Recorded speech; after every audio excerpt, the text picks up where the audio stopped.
नमस्कार दोस्तों, स्वागत है आप सभी का। प्री डीएलएड प्री बीएड परीक्षा की तैयारी कर रहे होंगे तो शिक्षण अभिरुचि एक बहुत ही महत्वपूर्ण टॉपिक है जहां से 30 अंक के 30 प्रश्न आते हैं। इसके लिए प्रैक्टिस वीडियो सीरीज चल रहा है जिसका ये पार्ट 16 है। ऑलरेडी पार्ट 15 तक का वीडियो अपलोडेड है और अन्य टॉपिक जो प्री डीएलएड प्री बीएड में पूछे जाते हैं वो भी अपलोडेड है। नहीं देखा तो इस तरफ आई लिंक आता है, वहाँ जाकर उन सभी वीडियोज़ को भी देख सकते हैं। इस तरह के प्रश्न आएंगे, आपको आइडिया मिलेगा। चलिए प्रश्न आज का शुरू करते हैं। आज का पहला प्रश्न शुरू करने से पहले पिछला जो प्रश्न था, प्रश्न क्रमांक 225, उसका आंसर है ऑप्शन डी, जो आपसे पूछा गया था पिछले वीडियो में। सम्मान प्राप्त करने के लिए दूसरों को सम्मान देना अति आवश्यक है। यह उक्ति लागू होती है कार्यालयों एवं कार्यस्थलों में, केवल सामाजिक परिस्थितियों में, स्कूल सहित सभी स्थानों पर समान रूप से, केवल स्कूलों में। क्या लगता है राइट आंसर क्या होना चाहिए? आप भी कमेंट बॉक्स में लिखते जाइए दोस्तों, ताकि आपका प्रैक्टिस होता रहे। 226 लिखकर अपना ऑप्शन लिखें, ए बी या सी, जिससे आपका प्रैक्टिस होता रहे। तो लिखेंगे तो अच्छे से प्रैक्टिस होगा, दिमाग में अच्छे से छप जाएगा। यहाँ पे इसका राइट आंसर है ऑप्शन सी, स्कूलों सहित सभी स्थानों पर समान रूप से। अगला हमारा प्रश्न है दोस्तों, साथ ही साथ दोस्तों अगर कोई त्रुटि आपको लग रहा है किसी भी प्रश्न में या उत्तर में तो कमेंट बॉक्स में निसंकोच लिखें, ताकि उस पर सुधार किया जा सके।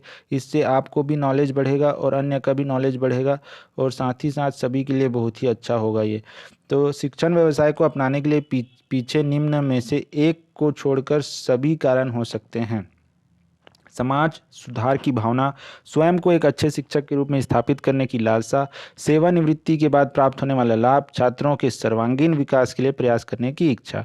तो कौन सा है इसका सही आंसर? प्रश्न क्या है, शिक्षण व्यवसाय को अपनाने के पीछे निम्न में से एक को छोड़कर सभी कारण हो सकते हैं। तो जो बेकार है वही, सेवानिवृत्ति के बाद प्राप्त होने वाला लाभ, इसको छोड़कर बाकी। ये अच्छी बात लिखा है, यहाँ भी अच्छी बात लिखा है, यहाँ भी अच्छी बात लिखा है। तो ऑप्शन सी हमारा आंसर होगा। इसको छोड़कर, ऑप्शन सी को छोड़कर ए बी डी कारण है शिक्षण व्यवसाय को अपनाने के पीछे। आजकल स्कूलों में अधिक बल दिया जाता है सूचनाओं को रटवाने पर, परीक्षा पास करवाने पर, छात्रों में ज्ञान के संग्रह पर, विज्ञान विषयों के शिक्षण पर। अच्छा प्रश्न है, बहुत बढ़िया प्रश्न है। तो क्या लगता है इसका आंसर क्या होना चाहिए? आप भी नीचे लिखते जाइए ताकि प्रैक्टिस होता रहे, नीचे लिखते जाइए।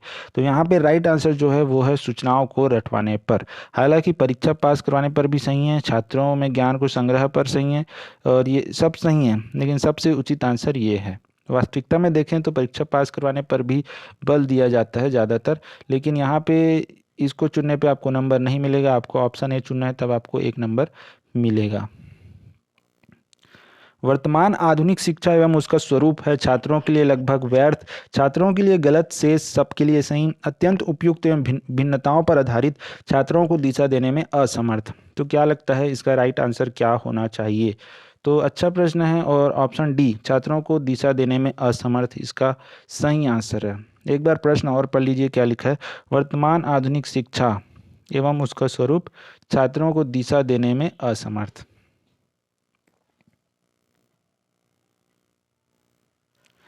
शिक्षा के क्षेत्र में आप उपयुक्त एवं योग्य व्यक्तियों को किस प्रकार प्रेरित करेंगे? उन्हें उपयुक्त, अच्छे वेतन द्वारा, शोध प्रोत्साहन एवं पुरस्कार देकर, पद देकर, प्रशंसा द्वारा। इसका सही आंसर क्या होना चाहिए, क्या लगता है? तो यहाँ पे जो सही आंसर है वो है ऑप्शन सी, शोध प्रोत्साहन एवं पुरस्कार देकर। शिक्षा के क्षेत्र में आप उपयुक्त एवं योग्य व्यक्तियों को किस प्रकार प्रेरित करेंगे? तो शोध प्रोत्साहन एवं पुरस्कार देकर। अगला प्रश्न है कि वर्तमान में किस प्रकार की शिक्षा छात्रों तथा समाज के लिए लाभप्रद है? विशेषज्ञता प्रदान करने वाली शिक्षा, रोजगार परक व्यावसायिक शिक्षा, प्रौद्योगिक का ज्ञान देने वाली शिक्षा, नैतिक मूल्यों को उजागर करने वाला धार्मिक शिक्षा। इसका सही आंसर क्या होना चाहिए? तो इसका जो सही आंसर है वो है ऑप्शन बी, रोजगार परक व्यावसायिक शिक्षा। अगला हमारा प्रश्न है, साथ ही साथ वीडियो को लाइक कीजिए, शेयर कीजिए। शिक्षकों को राष्ट्रीय भावना विकास हेतु क्या कदम उठाना चाहिए? राष्ट्रीय भावना राष्ट्रीय भाषा का अधिकाधिक प्रयोग करना चाहिए। विद्यालय में ऐसे कार्यक्रम का आयोजन करना चाहिए जिससे छात्रों में राष्ट्रीय भावना जागे। राष्ट्रीयता की विरोधी तत्वों का दमन करना चाहिए। पूरे राष्ट्र के लिए एक ही जैसे विषय वस्तु की वकालत करनी चाहिए। तो इसका एक सही आंसर क्या है? एक ही जैसा वाला नहीं चुन सकते क्योंकि विभिन्नताओं से भरा हुआ है पूरा देश, भाषाएं भी अलग अलग हैं। तो ऑप्शन बी जो है सबसे उचित है। विद्यालय में ऐसे कार्यक्रम का आयोजन करना चाहिए जिससे छात्रों में राष्ट्रीय भावना जागे, क्योंकि राष्ट्रीय भावना विकास की बात है प्रश्न में, तो उत्तर भी उसी हिसाब से रहेगा। दोस्तों, चैनल को सब्सक्राइब नहीं किया है तो लाल कलर का जो सब्सक्राइब बटन दिख रहा होगा आपको, लाल कलर में रहता है, उसे दबाइए। फिर उसके बाद एक बेल आइकन दिखेगा, उसे दबाइए। इससे आपको अगले वीडियो की जानकारी मिलती रहेगी। प्राथमिक स्तर तक बच्चों को शिक्षा महिलाओं द्वारा दी जानी चाहिए, क्योंकि महिलाएं बच्चों को कड़ा दंड नहीं देती। महिलाओं को घरों में बाल मनोविज्ञान का अपेक्षाकृत अधिक एवं प्रत्यक्ष अनुभव होता है। महिलाओं में बच्चे अपनी अपनी माताओं का लक्षण पाते हैं। शिशुओं को महिलाओं से डर नहीं लगता।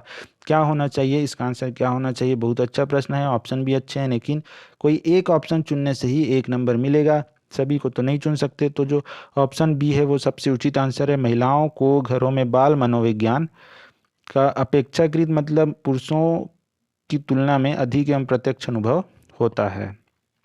अगला हमारा प्रश्न है कि यदि आपके अंदर ऐसी कोई बुरी आदत है जिसका छात्रों द्वारा अनुकरण करना आप अच्छा नहीं समझते, तो आप क्या करेंगे? कम से कम छात्रों के समक्ष आप उस आदत को नहीं आने देंगे। आप छात्रों को बताते रहेंगे कि यह बहुत बुरी आदत है। आप उस आदत को तुरंत छोड़ देंगे, आप इस पर कोई ध्यान नहीं देंगे।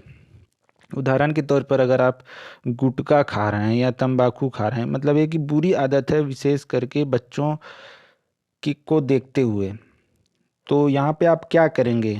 तो इन चारों में से कौन सा ऑप्शन सही होगा? तो ऑप्शन ए राइट होगा। कम से कम छात्रों के समक्ष आप उस आदत को नहीं आने देंगे। जैसे गुटखा खा रहे हैं तो कम से कम छात्रों के सामने वो ना दिखे, छात्रों को ना पता चले, ये होना चाहिए। ठीक है, आप सिर्फ खा रहे हैं और उनको बताएंगे कि ना खाएं ना खाएं, तो ऐसा नहीं होता। आप उस आदत को तुरंत छोड़ दें, ये भी अच्छा ऑप्शन है, लेकिन इतना आसान नहीं होता। उससे बेहतर आंसर ए है। आप इस पर कोई ध्यान नहीं देंगे, ये तो हो ही नहीं सकता। सी और ए में कन्फ्यूज़न हो सकता है, हमेशा दो ऑप्शन में कन्फ्यूज़न ज़्यादा रहेगा, लेकिन ए जो है बेटर आंसर है, उचित आंसर है। अगला हमारा प्रश्न है, यदि आपको किसी ऐसे स्कूल में प्रधानाचार्य नियुक्त करके भेज दिया जाए जिसकी स्थिति बहुत गिर चुकी है, तो आप यह देखेंगे कि कहाँ सुधार संभव है। सुधार कार्यक्रम पर अध्यापकों से चर्चा करेंगे। सुधार कार्यक्रम के संबंध में पूरे स्टाफ से चर्चा करेंगे। सेक्शन ऑफिसर से वित्तीय समस्याओं पर बात करेंगे। तो क्या होना चाहिए इसका सही आंसर? क्या लगता है? आप भी नीचे लिखते जाइए, प्रैक्टिस करते जाइए, 235 के बाद आपका ऑप्शन लिखते जाइए। तो यहाँ पे जो सही आंसर है वो है ऑप्शन सी, सुधार कार्यक्रम के संबंध में पूरे स्टाफ से चर्चा करेंगे। चारों में जो सी है वो सबसे बेटर है, उचित है। अगला हमारा, छात्रों में मौखिक अभिव्यक्ति को विकसित करने का तरीका है परिचर्चाओं का आयोजन, भाषण प्रतियोगिता का आयोजन, अंत्याक्षरी का आयोजन, ये सभी। क्या लगता है सही आंसर क्या होना चाहिए? तो यहाँ पे जो सही आंसर है वो है ऑप्शन डी, ये सभी। परिचर्चाओं का आयोजन, भाषण प्रतियोगिता का आयोजन, अंत्याक्षरी का आयोजन, इससे क्या होगा? मौखिक अभिव्यक्ति का विकास होगा बच्चों में। अगला प्रश्न है, विद्यालय में छात्रों का स्वास्थ्य परीक्षण क्यों आवश्यक है?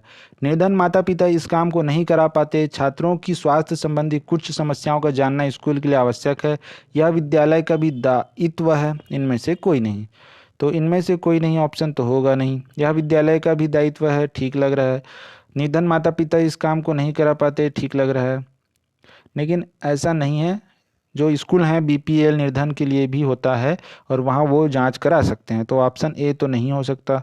अब विद्यालय का दायित्व और ऑप्शन बी में लिखा है छात्रों की स्वास्थ्य संबंधी कुछ समस्याओं को जानना स्कूल के लिए आवश्यक है। तो बी और सी में जो बी ज़्यादा उचित है और बी ही सही आंसर है, जहाँ से आपको एक नंबर मिल सकता है। तो ये हो गया ऑप्शन बी राइट।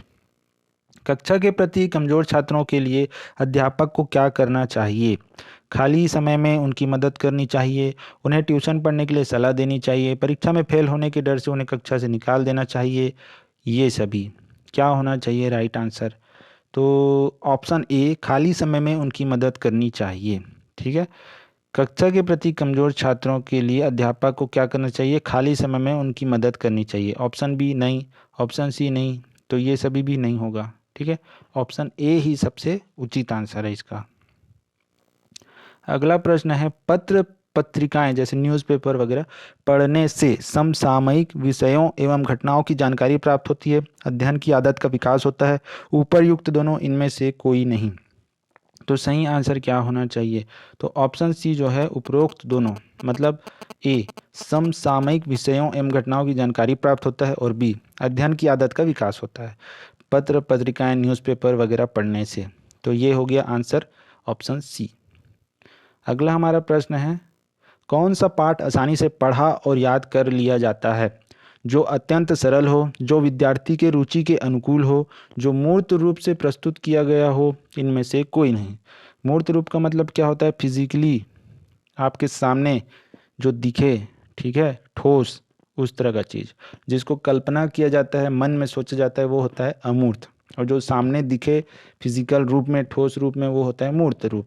तो यहाँ पे एक सही आंसर क्या है दोस्तों? इसका जवाब नीचे कमेंट बॉक्स में 240 लिखकर आपका ऑप्शन ए, बी या सी लिखकर आप ज़रूर दिखाएं।